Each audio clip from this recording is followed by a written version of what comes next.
Listen in, the Vice President-elect will speak first. She will introduce the President-elect, and then he will speak. There's going to be a lot of music we're going to be hearing as well. Let's listen to some of that right now.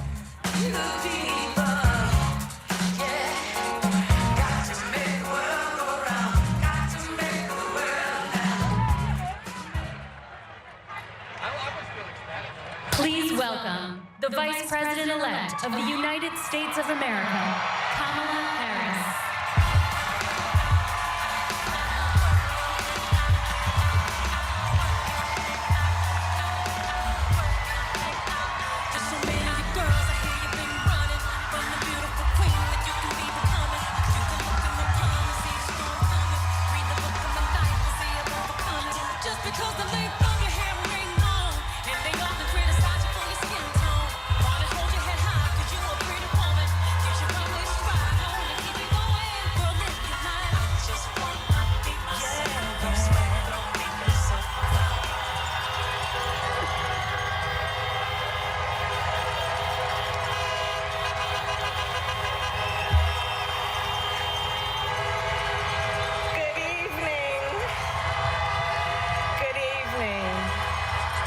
Good evening.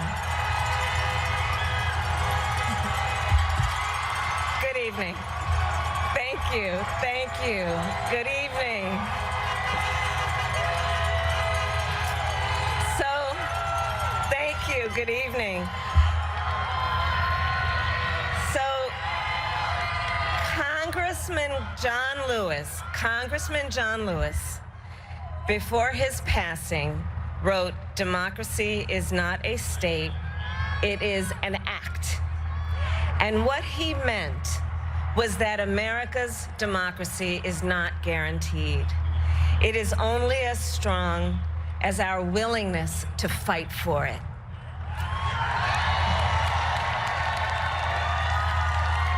To guard it and never take it for granted. And protecting our democracy takes struggle. It takes sacrifice, but there is joy in it, and there is progress, because we, the people, have the power to build a better future.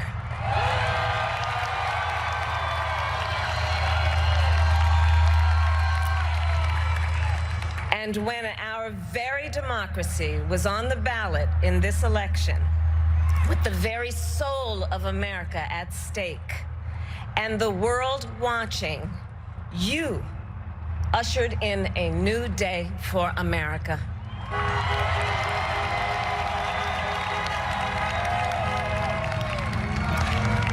To our campaign staff and volunteers, this extraordinary team, thank you for bringing more people than ever before into the democratic process.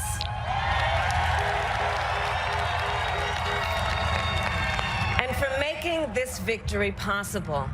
To the poll workers and election officials across our country who have worked tirelessly to make sure every vote is counted, our nation owes you a debt of gratitude.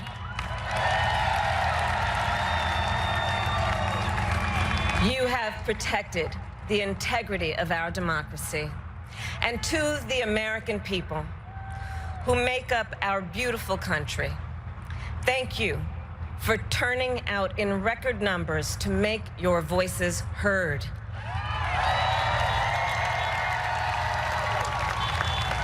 And I know times have been challenging, especially the last several months. The grief, sorrow, and pain, the worries and the struggles.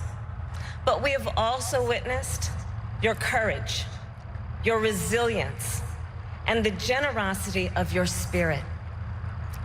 For 4 years, you marched and organized for equality and justice, for our lives and for our planet. And then you voted.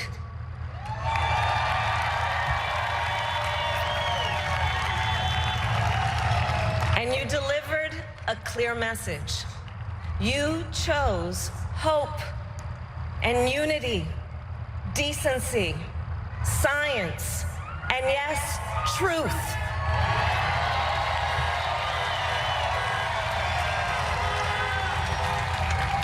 You chose Joe Biden as the next president of the United States of America.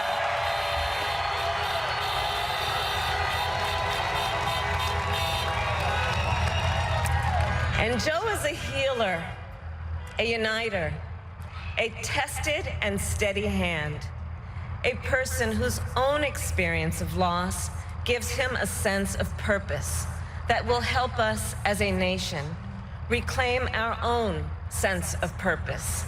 And a man with a big heart who loves with abandon. It's his love for Jill, who will be an incredible First Lady.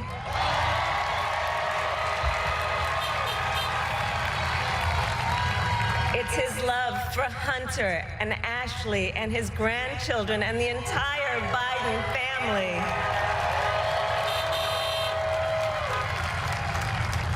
And while I first knew Joe as vice president, I really got to know him as the father who loved Bo, my dear friend who we remember here today. And to my husband, Doug,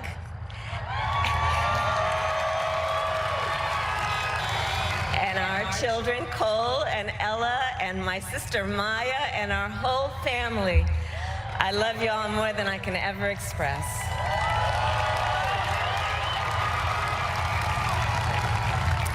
We are so grateful to Joe and Jill for welcoming our family into theirs on this incredible journey. And to the woman most responsible for my presence here today, my mother, Shamala Gopalan Harris, who is always in our hearts. When she came here from India at the age of 19, she maybe didn't quite imagine this moment, but she believed so deeply in an America where a moment like this is possible. And so I am thinking about her and about the generations of women, Black women,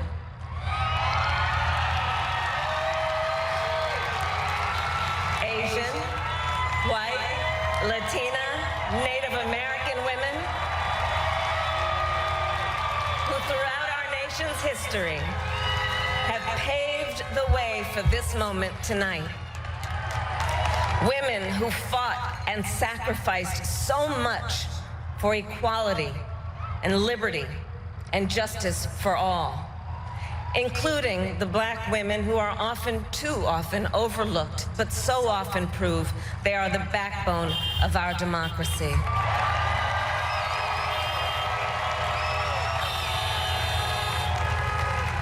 All the women who have worked to secure and protect the right to vote for over a century, 100 years ago with the 19th Amendment, 55 years ago with the Voting Rights Act, and now in 2020 with a new generation of women in our country who cast their ballots and continued the fight for their fundamental right to vote and be heard.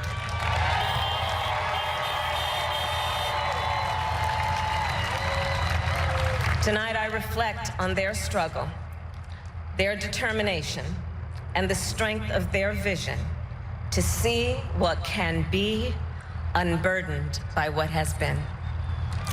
And I stand on their shoulders. And what a testament it is to Joe's character that he had the audacity to break one of the most substantial barriers that exists in our country and select a woman as his vice president.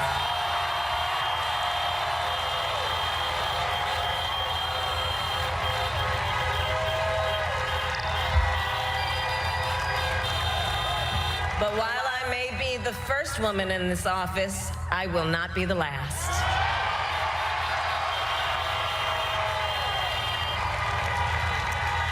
Because every little girl watching tonight sees that this is a country of possibilities.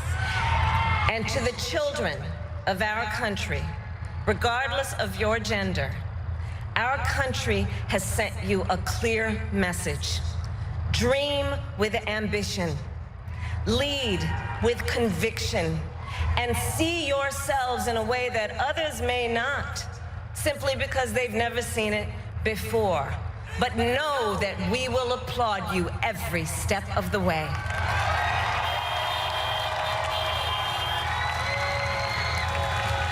And to the American people, no matter who you voted for, I will strive to be a vice president like Joe was to President Obama, loyal, honest, and prepared, waking up every day thinking of you and your family.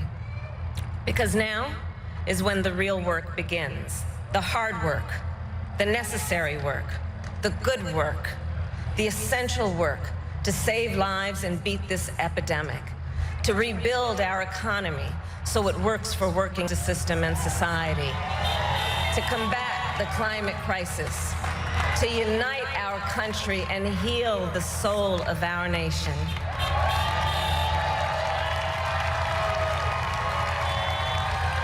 And the road ahead will not be easy, but America is ready, and so are Joe and I.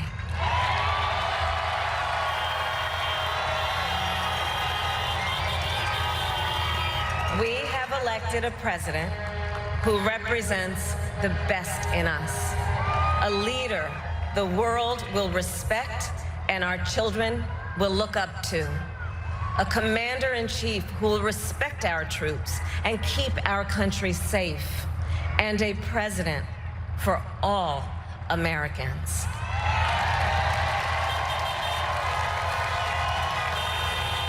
And it is now my great honor to introduce the President-elect of the United States of America, Joe Biden.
Hello, my fellow Americans, and the people who brought me the dance, Delawareans. I see my buddy Senator Tom Carper down there, and I think Senator Coons is there, and I think the governor's around. Is that Ruth Ann? And that former Governor Ruth Ann Minner. Most importantly, my sisters-in-law, my sister Valerie. Anyway. Folks, the people of this nation have spoken. They've delivered us a clear victory, a convincing victory, a victory for we the people. We've won with the most votes ever cast from presidential ticket in the history of the nation. 74 million.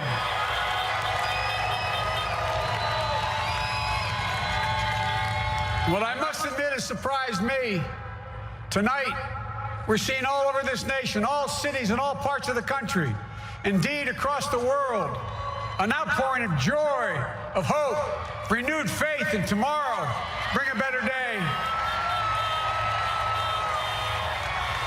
And I'm humbled by the trust and confidence you placed in me. I pledge to be a president who seeks not to divide, but unify, who doesn't see red states and blue states, only sees the United States. And work with all my heart, with the confidence of the whole people to win the confidence of all of you. And for that is what America, I believe, is about. It's about people. And that's what our administration will be all about. I sought this office to restore the soul of America, to rebuild the backbone of this nation, the middle class, and to make America respected around the world again. And to unite us here at home. It's the honor of my lifetime that so many millions of Americans have voted for that vision. And now, the work of making that vision is real. It's a task, the task of our time. Folks, as I said many times before, I'm Jill's husband. And I would not be here without her love and tireless support of Jill and my son, Hunter, and Ashley, my daughter, and all our grandchildren, and their spouses, and all our family. They're my heart. Jill's a mom, a military mom, an educator. And she has dedicated her life to education. But teaching isn't just what she does, it's who she is. For American educators, this is a great day for you all. You're going to have one of your own in the White House. And Jill's going to make a great First Lady. I'm so proud of her.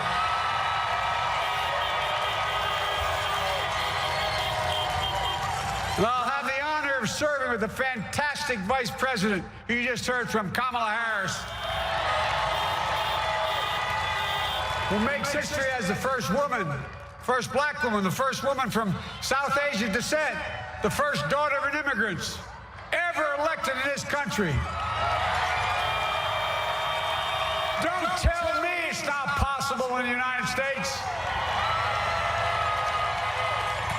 It's long overdue.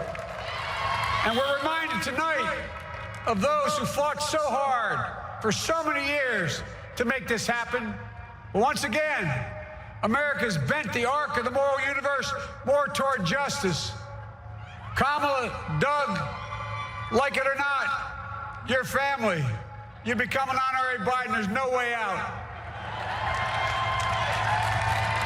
To all those of you who volunteered and worked the polls in the middle of this pandemic, local elected officials, you deserve a special thanks from the entire nation.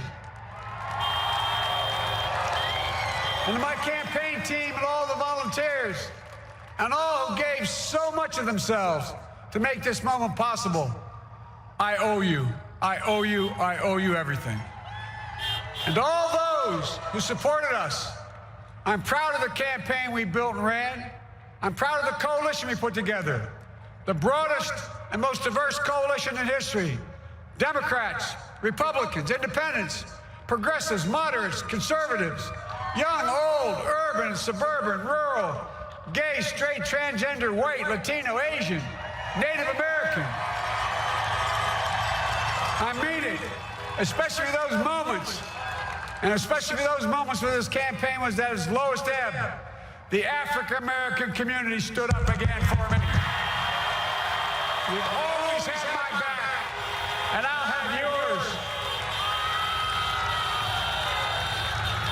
I said at the outset, I wanted to represent this campaign, to represent and look like America. We've done that. Now that's what I want the administration to look like and act like. For all those of you who voted for President Trump, I understand the disappointment tonight. I've lost a couple times myself. But now, let's give each other a chance. It's time to put away the harsh rhetoric, lower the temperature, see each other again, listen to each other again. And to make progress, we have to stop treating our opponents as our enemies. They are not our enemies. They are Americans. They're Americans. The Bible tells us, to everything there is a season, a time to build, a time to reap, and a time to sow, and a time to heal. This is the time to heal in America.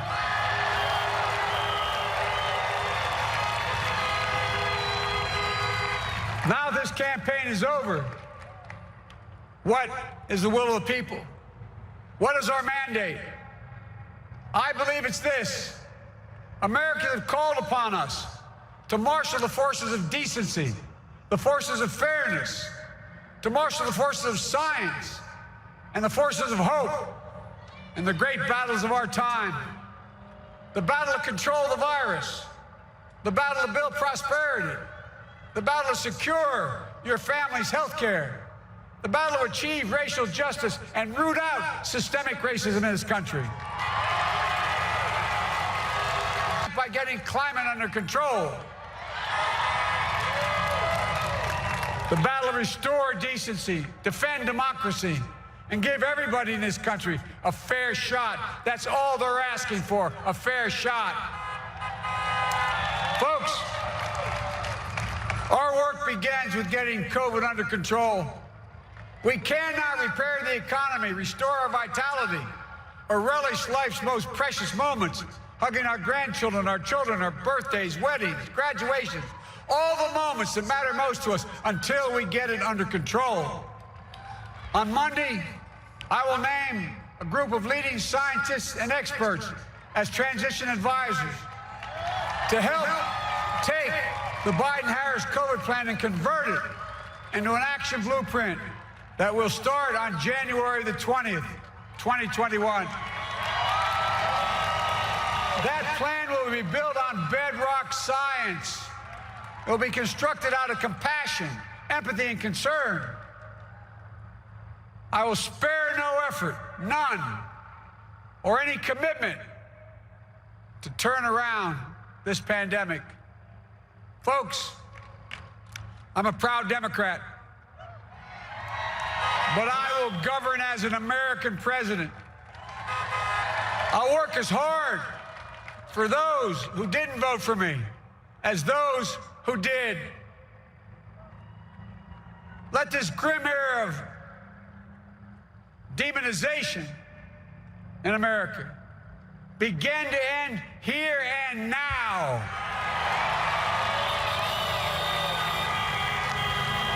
The refusal of Democrats and Republicans to cooperate with one another, it's not some mysterious force beyond our control. It's a decision, a choice we make. And if we can decide not to cooperate, then we can decide to cooperate.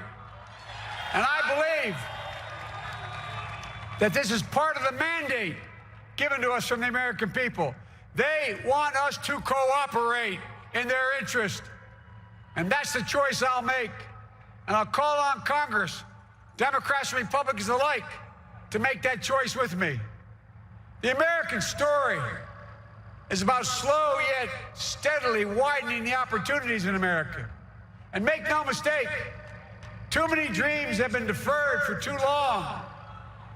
We must make the promise of the country real for everybody, no matter their race, their ethnicity, their faith, their identity, or their disability.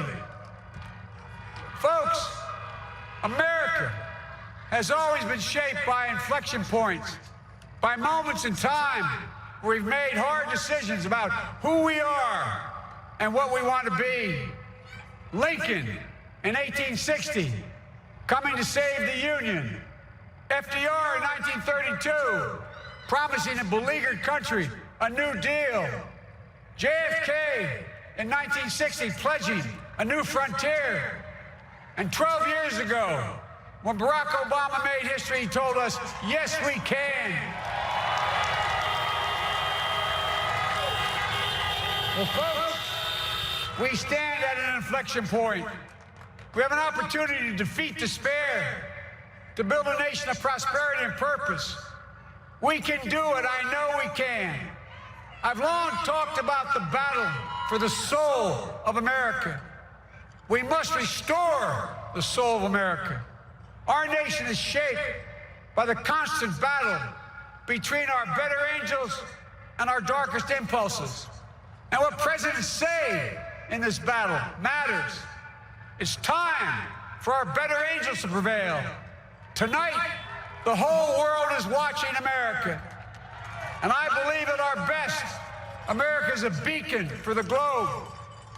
We will not lead. We will lead not only by the example of our power, but by the power of our example.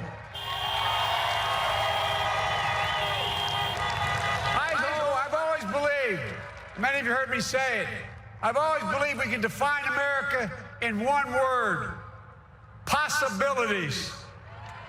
That in America, everyone should be given an opportunity to go as far as their dreams and God-given ability will take them. You see, I believe in the possibilities of this country. We're always looking ahead to an America that's freer and more just, ahead to an America that creates jobs with dignity and respect, ahead of America that cures diseases like cancer and Alzheimer's, ahead to an America that never leaves anyone behind, ahead of America that never gives up, never gives in. This is a great nation. It's always been a bad bet to bet against America. We're a good people. This is the United States of America, and there's never been anything we've been not able to do when we've done it together. Folks, in the last days of the campaign, I began thinking about a hymn that means a lot to me and my family, particularly my deceased son, Bo. It captures the faith that sustains me and which I believe sustains America. And I hope it can provide some comfort and solace the 230,000 Americans who've lost a loved one to this terrible virus this year. My heart goes out to each and every one of you. Hopefully this hymn gives you solace as well. It goes like this: and he will raise you up on eagle's wings, bear you on the breath of dawn, and make you to shine like the sun, and hold you in the palm of his hand. And now together, on eagle's wings, we embark on the work that God and history have called upon us to do. With full hearts and steady hands, with faith in America and in each other, with love of country, a thirst for justice, let us be the nation that we know we can be. A nation united, a nation strengthened, a nation healed. The United States of America, and ladies and gentlemen, there's never been anything we've tried we've not been able to do. So remember, as our grandpapa used to say when I walked out of his home when I was a kid up in Scranton, he said, "Joey, keep the faith." And our grandmother, when she was alive, she yelled, "No, Joey, spread it. Spread the faith. God love you all. May God bless America, and may God protect our troops."